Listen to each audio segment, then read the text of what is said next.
Hello students, welcome to Students Panda classes. Myself Utkalika, and today we are going to study about French Revolution, that is the chapter 1 of NCERT class 9th. अच्छा students, जब हम French revolution के बारे में पढ़ रहे हैं, बहुत सारे बच्चे के यही डाउट आते हैं, हम इंडिया में होके भी फ्रेंच के बारे में क्यों पढ़ रहे हैं, फ्रांस के बारे में क्यों पढ़ रहे हैं। ऐसा है कि जब भी हम फ्रेंच रिवॉल्यूशन के बारे में पढ़ते हैं, इससे अमेरिका, यूरोप और बाकी सारे कंट्रीज और इंडिया में कुछ ना कुछ इम्पैक्ट दिया है। रिवॉल्यूशन इंडिया में भी कुछ आए हैं, इसीलिए हम फ्रांस के रिवॉल्यूशन के बारे में पढ़ रहे हैं। So starting about France revolution. Okay, the French revolution bot a fundamental change intentionally. तो कुछ ना कुछ ये इंटेंशनली चेंजेस लाया है। हुआ, अब हम पढ़ रहे हैं कैसे। अच्छा, The French Revolution was an epoch-making event of the 18th century. तो फ्रेंच रिवॉल्यूशन कब हुआ था स्टूडेंट्स? 18th सेंचुरी में। अच्छा, जब भी हम कुछ सेंचुरी की बात करते हैं, 18th century that is 1700 to 1800। Okay students, 18th century मतलब 1700 to 1800। अच्छा, ये एपोच का मतलब क्या है स्टूडेंट्स? सम इवेंट्स, ओके, सम रिमार्केबल इवेंट्स। नाउ अच्छा, ये सब कब हुआ था? 18th सेंचुरी में। At that time students, France was an economically and intellectually advanced country. France was an intellectually and economically advanced country. France के पास बहुत सारे मतलब पैसे वगैरह जो भी हो, वो इकोनॉमिकली स्टेबल था। अच्छा, monarch Louis 14, a Bourbon family at the height of the glory. अच्छा, ये लुइस 14 कौन है students? At the time, at 18th century France के टाइम में क्या हुआ करते थे? किंग हुआ करते थे।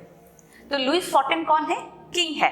वो कौन सा फैमिली से बिलोंग करते हैं? बॉर्बन फैमिली से बिलोंग करते हैं। अच्छा, eight the height of the glory मतलब वहां, मतलब जब लुइस 14 थे तब इकोनॉमिकली वो स्टेबल था। Next, Paris was the cultural centre of Europe. Paris तब क्या हुआ करता था? कल्चरल सेंटर हुआ करता था। मतलब कुछ भी चेंजेस आए, पेरिस वो मतलब क्या बियर कर रहा था। ओके, नाउ इन 1714 लुइस 14 का डेथ हो गया। 1740 को क्या हुआ स्टूडेंट्स? लुइस 14 का डेथ हो गया। अच्छा, लुइस 14 और कौन? ये है, ही इज लुइस 14। ये वहां के किंग थे। कब? 18th सेंचुरी में। और उनका डेथ कब हो गया? 1714 में उनका डेथ हो गया। फिर 1789 को फ्रांस में जो भी कुछ बचा कुचा था वो सब क्या हो गया? लॉस्ट हो गया। जितने भी ग्लोरी मतलब क्या, रेपुटेशन या पैसा वगैरह कुछ भी जो भी था वो सब कुछ नहीं था फ्रांस में। अच्छा, क्यों नहीं था? जानना तो पड़ेगा ना। ऐसा क्या हुआ कि फ्रांस में कुछ बचा नहीं, राइट? अच्छा,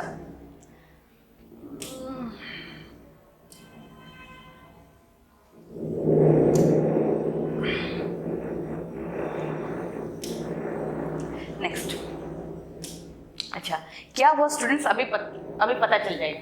French society during last 18th century तक फ्रांस में क्या क्या मतलब कारनामे हुए, क्या हुए? फर्स्ट, लुइस 17 का क्या हुआ?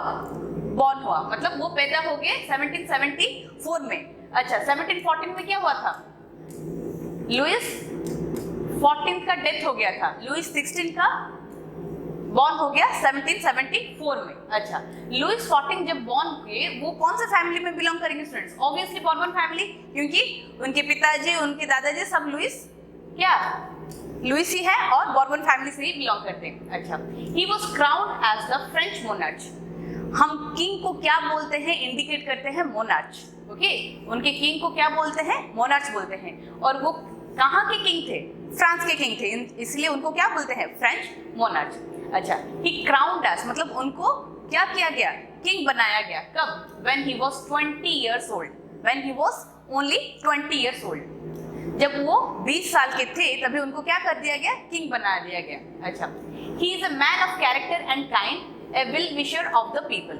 He is a man of character and kind. इसका मतलब क्या होता है? अच्छा आदमी है, भले आदमी है, and he is always for the well wisher of the people. जो भी लोग होते हैं उनका वेल विश में ये काम करते हैं। अच्छा, he married to marry Antoinette. कब उनका मैरिज हुआ? किसके साथ? मैरी एंटोनिएट के साथ। अच्छा, मैरी एंटोनिएट कौन है? ये है Mary Antoinette.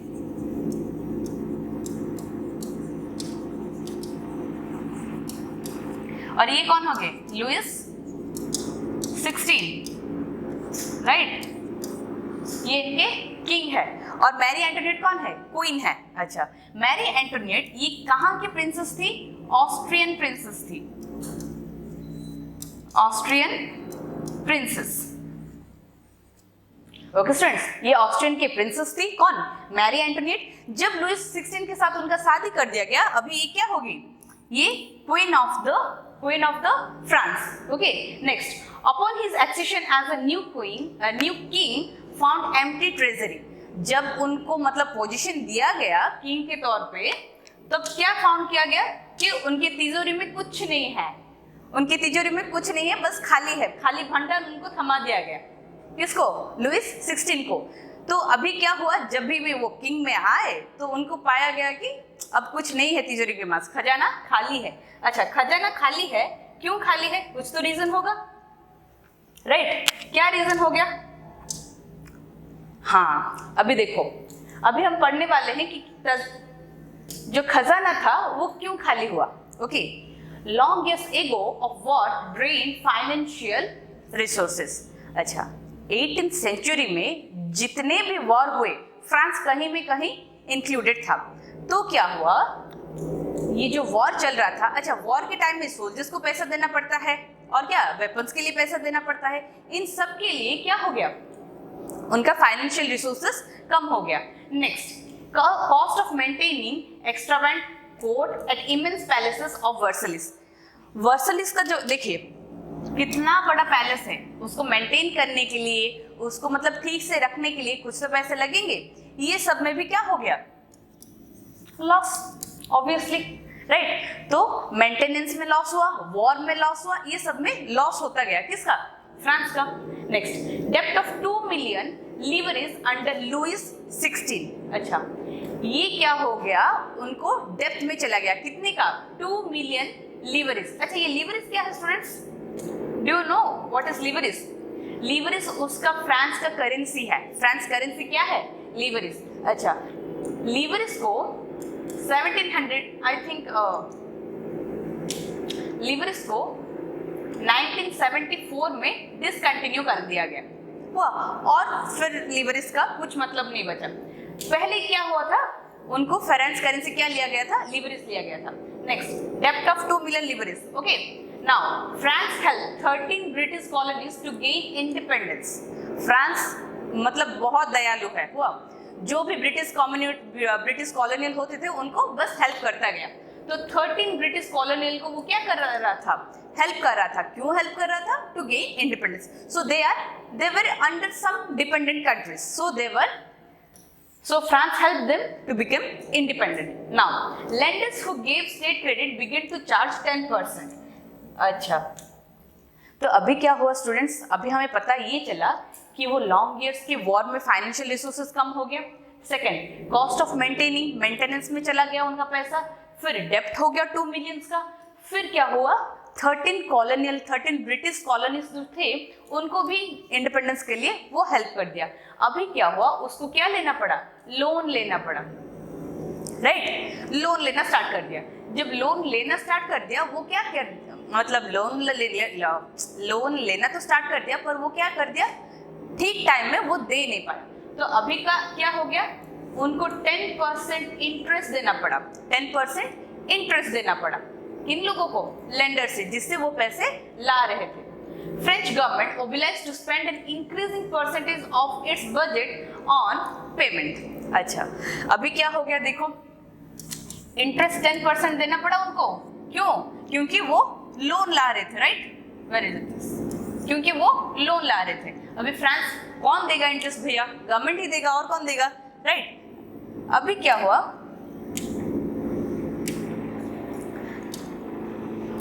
To meet the regular expenses, to meet the regular expenses, the government was forced to increase taxes.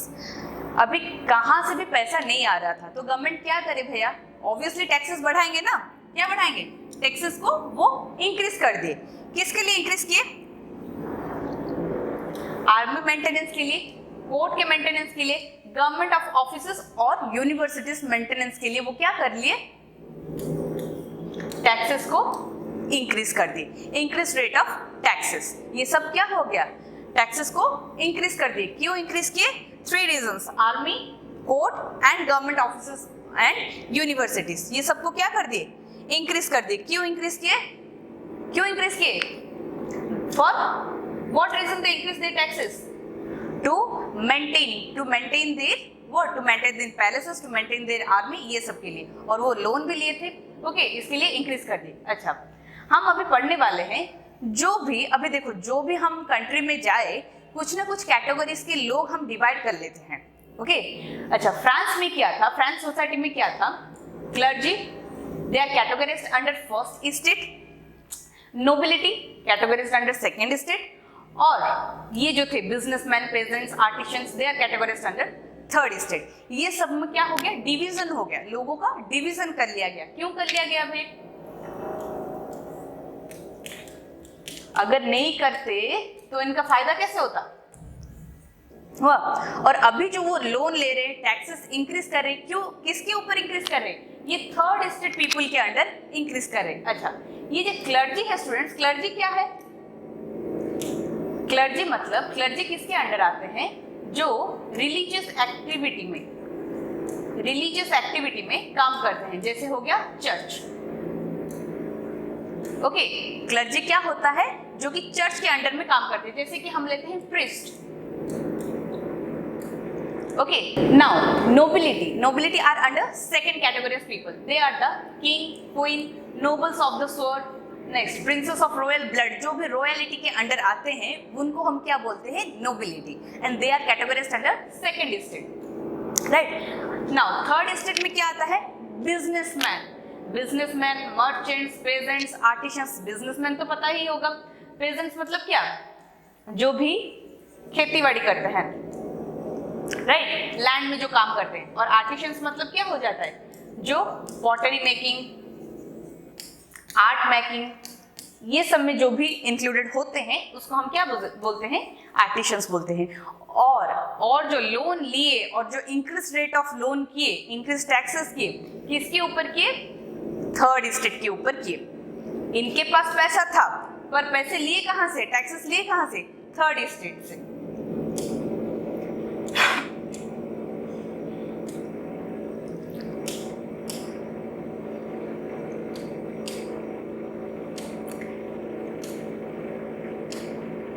अच्छा, नेक्स्ट यहाँ पे आ गया फर्स्ट स्टेट में, मैं बोली थी, क्या बोली? प्रीस्ट एंड क्लर्जी आ गए।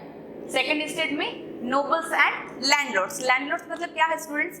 जो भी हम सपोज सोच लो एक एरिया है, वो एक एरिया मेरे अंडर है तो उस एरिया का लैंडलॉर्ड कौन होगी? मैं होगी ऑब्वियसली। और उस एरिया के अंडर जो काम करे वो पेजेंट्स हो गए, ओके। नाउ थर्ड स्टेट में क्या कौन आ रहे हैं? Doctors, lawyer, workers, government employees, ये सब आ रहे थर्ड स्टेट में। नाउ ये फर्स्ट स्टेट और सेकंड स्टेट मिला के कितने पॉपुलेशन हो रहे students? Only 10%, whereas the third state people were 90%। जो फ्रांस में जो मतलब जितने भी लोग थे 10% बस फर्स्ट स्टेट सेकंड स्टेट के अंडर आ रहे थे, पर 90% लोग थर्ड स्टेट के अंडर आ रहे थे। इससे क्या हुआ? इससे ये पता चलता है कि 90% पीपल तो आ रहे हैं इसके अंडर, पर इन लोगों का ही फायदा हो रहा है, क्योंकि टैक्सेस सब कौन भरता है? यही भरते हैं, राइट। Next, social condition. कौन एंजॉय करता है भाई? जिसके पास पैसा होगा वही एंजॉय करेगा, okay. Pleasure loving, prosperous, luxury and pleasure, ये सब इनका ही है। हुआ। नाउ किसको प्रिविलेजेस मिलता है? Political and economic consequences, reservation of political, military, judicial and hereditary, ये सब क्या होता है? इनको ये सब क्या मिलता है? प्रॉफिट मिलता है। हुआ। तो अगर कोई भी फर्स्ट स्टेट सेकंड स्टेट के अंडर आ रहा है तो इसको पॉलिटिकल और इकोनॉमिकल फायदे होंगे। जो भी थर्ड स्टेट के अंडर आ रहे हैं, they were educated classes were financially sound. The condition of farmers and serfs was miserable as they worked like bonded laborers. देखो भाई, जो भी है यही है, थर्ड स्टेट के अंडर क्या हो रहा है, लेबरर्स आ रहे हैं, तो लेबरर्स के ऊपर ही सब हावी हो रहे हैं, और लग्जरी लाइफ कौन, फर्स्ट स्टेट और सेकंड स्टेट के पीपल जी रहे हैं. And educated class was deprived of higher posted. Educated class was deprived of higher posted. मतलब जो भी एजुकेशन है सब यही पढ़ रहे हैं, पर फायदा किसको हो रहा है, इसको हो रहा है. Okay students, so this is all about French Revolution. Okay, thank you.